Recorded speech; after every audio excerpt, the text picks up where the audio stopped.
धन्वंतरीने अशा लाखो लोकांचं आयुष्य समृद्ध केलं आहे, कारण आमचा विश्वास आहे माणसांना जोडण्याच्या, जपण्याच्या आणि जिंकण्याच्या व्यवसायावर.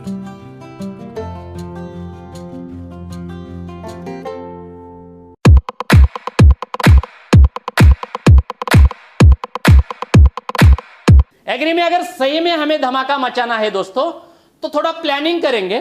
2 कदम कंपनी आगे आ जाएगी, 2 कदम ट्रेनर आगे आ जाएंगे, 4 कदम आपको आगे आना पड़ेगा. तो आपको 4 कदम आगे आने के लिए अब आपके बास्केट में जितने भी प्रोडक्ट है उनके साथ साथ कल 2 प्रोडक्ट लॉन्च हो गए. 2 प्रोडक्ट लॉन्च हो गए. सबसे बढ़िया प्रोडक्ट जिसके ऊपर पूरे देश की मिट्टी की जिम्मेदारी है और उसका नाम भी बहुत बड़ा दिया है हमने, वो है गोरस. सुनने में अच्छा लग रहा है ना? हेलो, गोरस सुनने में अच्छा लग रहा है क्या? क्या है ना, क्या मीनिंग हो सकता है इसका? गो का मतलब क्या? गो माता. और गो माता ने दिया हुआ गोबर और गोमूत्र का इकट्ठे करके हमने ये रस बनाया है और इसलिए उसको नाम दिया है गोरस.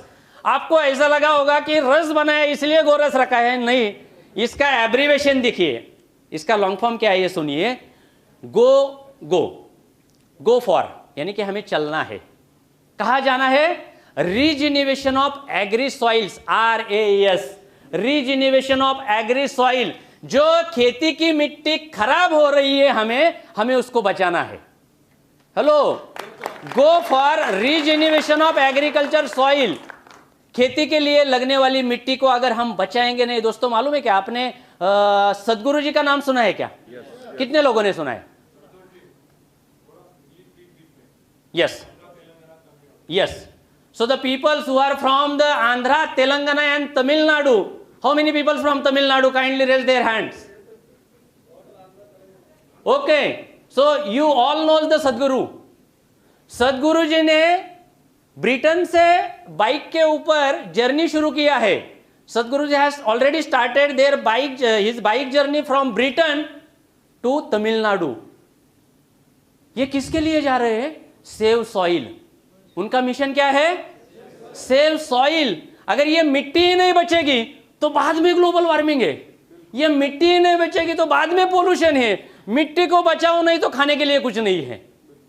इन्होंने जो मिशन चालू किया है सेव सॉइल, वो तो डॉक्टर रमेश पाटिल सर ने 2013 में ही चालू किया है RPS देके. Rejuvenator of plant and soil. RPS का मतलब क्या है? इसको फिर से पुनर्जीवित करना है, जिसकी आज सेव सॉइल आप ऑनलाइन पे जाके देखो, बिलियंस लोगों ने फॉलो किया है. हमें हमारे अंदर ही मालूम नहीं है क्या है. हमने तो 2013 साल में ही डॉक्टर पाटिल सर ने शुरू कर दिया ना आपके साथ में. तो इसको हमें दुनिया के सामने लाना है. तो गोरस ये जो प्रोडक्ट है दोस्तों, अब आपके सामने सबसे पहला सवाल आ जाएगा. क्या सवाल है? यार क्या लेके आए हो? गोबर गोमूत्र का रस. वो तो क्या हम घर में भी बनाएंगे, बनाते भी है. फर्क क्या है? आप तो 5 लीटर में लेके आए और 1000 रुपए ले रहे. हम तो 200 लीटर बना रहे, 50 रुपए भी नहीं खर्चा लग रहा है. हेलो, तो गोरस क्या है? अब किसान आपको पूछेंगे कि ये तो हम तो घर में भी बनाते हैं, फर्क क्या है? दोस्तों, आज भी गोबर गोमूत्र में हाथ डालो, हाथ धो लो, खाला खा लो, हमें कुछ नहीं होने वाला. हम उस जमाने से आए हैं जिस जमाने में हमने हाथों से भी गोबर उठाया है, हमें कुछ नहीं होने वाला. दुर्भाग्य से हमारी अगली जो जनरेशन है वो अगर गोबर में हाथ डालती है और गलती से भी अगर वो हाथ धोने के बाद भी अगर खाना खाती है तो दूसरे दिन शायद टाइफाइड हो सकता है. साल्मोनेला टाइफस नाम का एक बैक्टीरिया है.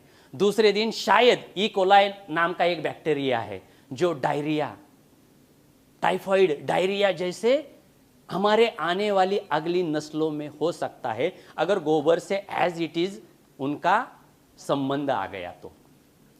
ये आने वाले 10 साल के आगे की सोच को हमने पहले ही डिसाइड कर दिया है. हम मानते हैं हमारा गोरस 100% पैथोजन फ्री है. किसान जो बनाने वाले हैं उसमें पैथोजन है कि नहीं हमें मालूम नहीं. वही बोला ना, ई कोलाई, साल्मोनेला जैसे बैक्टीरिया है. जहां पे भी कोई मेडिकल डॉक्टर सर तो यहां पे बैठे हमारे पितामह, लेकिन और कोई मेडिकल बैकग्राउंड से डॉक्टर है, यहाँ डॉक्टर कानडे बैठे हैं, डॉक्टर माने सर बैठे हैं, डॉक्टर सुधीर पवार बैठे हैं, यहाँ पे सभी बैठे हैं। साल्मोनेला और ई कोलाई इनको मालूम है, इनसे आप बाद में समझा के ले लो। ये ऐसे खतरनाक बैक्टीरिया है जिसको दुनिया घबरा रहा है, क्योंकि इसका अगर एक बार कंटेमिनेशन उसके जरिए बॉडी में ये बैठ गया तो बहुत मुश्किल हो जाता है। हम आगे की सोच रहे, हम तो दे रहे हैं ऑर्गेनिक, हम तो दे रहे हैं ऑर्गेनिक और बोलते हैं कि इस सब्जी को कच्चा चबाओ। गलती से अगर वो गोबर गोमूत्र में छिड़काया हुआ और वो ही बैक्टीरिया कच्चा सब्जी चबाने के बाद अगर बच्चों के पेट में चला गया, हम तो ठीक है, लेकिन ये गलती हो सकती है। और इसीलिए किसान जो बना रहे हैं उसमें और हमारे इसमें एक ही फर्क है, और वो फर्क है हमारे जो गोरस है ये 100% पैथोजन फ्री है। एक्वारिच में भी बोल दिया था ना, जो बैक्टीरिया है, जो फंगस है, जो हमारे लिए हार्मफुल है, हमारे लिए हानिकारक है, वो इसमें नहीं आएगा, इसकी गारंटी हम देंगे। दूसरा, जो किसान बना रहे हैं वो छिड़काव कर सकते हैं क्या? अगर करना है तो कपड़ा ले लो, उसमें से उसको निचोड़ो और नीचे आया हुआ पानी का छिड़काव करो। कितने किसान लोग करेंगे?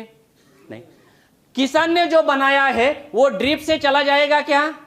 नहीं चला जाएगा। हमारा समझ लो, 5 लीटर का प्रोडक्ट अगर पूरे देश में देना है तो इन छोटी छोटी चीजों का ख्याल रखना पड़ता है। दूसरा, आपको लगेगा कि खाली ये तो क्या गोबर और गोमूत्र का मिश्रण है? बिल्कुल नहीं, बिल्कुल भी नहीं।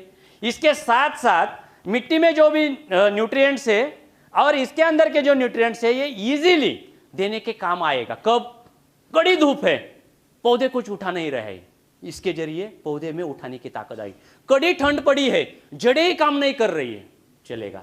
बहुत बारिश है, मिट्टी में कुछ हम दे नहीं पा रहे, मिट्टी का पानी हट नहीं रहा है और पौधा काम ही नहीं कर रहा है, उसी समय पे चलेगा। तो तीनों जो विपरीत परिस्थितियों में ये काम ज्यादा करेगा और इसीलिए इसमें ताकत है, जो ताकत हमारे रेगुलर गोमूत्र और गोबर के इसमें नहीं है, नहीं है। समझ रहे हो आप? लेकिन इसमें और हमारे इसमें, ये वीडियो देखो, ये माइक्रो फिल्टर है, ये इटली से है, लाया है, इटली का मेक है, ये 14 लाख रुपीज का है। 14 लाख रुपए के यहां से फिल्ट्रेशन होने के बाद हमारे दिमाग में ये फिट हो जाता है, चाहे हमारा कस्टमर स्प्रिंकलर से यूज करे, ड्रिप से यूज करे, पंप में लेके छिड़काव करे, ब्लॉकेज नहीं आएगा। नहीं तो आपसे ही फिर प्रॉब्लम, हमें फोन आ जाएगा, सर क्या हो रहा है, सर क्या हो रहा है। तो हमारे स्लरी में और किसान जो बना रहा है उसमें मेजर फर्क है। दूसरा मेजर है कि विपरीत परिस्थिति में, कड़ी धूप में, कड़ी ठंड में और कड़ी बारिश में ये अपना असर दिखाएगा, जो उसका नहीं दिखा पाता है। ये फर्क है। और दोस्तों, बहुत ही जल्द अपनी कंपनी के नाम उसका इंटरनेशनल पेटेंट भी हो जाएगा। धन्वंतरीने अशा लाखो लोकांचं आयुष्य समृद्ध केलं आहे, कारण आमचा विश्वास आहे माणसांना जोडण्याच्या, जपण्याच्या आणि जिंकण्याच्या व्यवसायावर।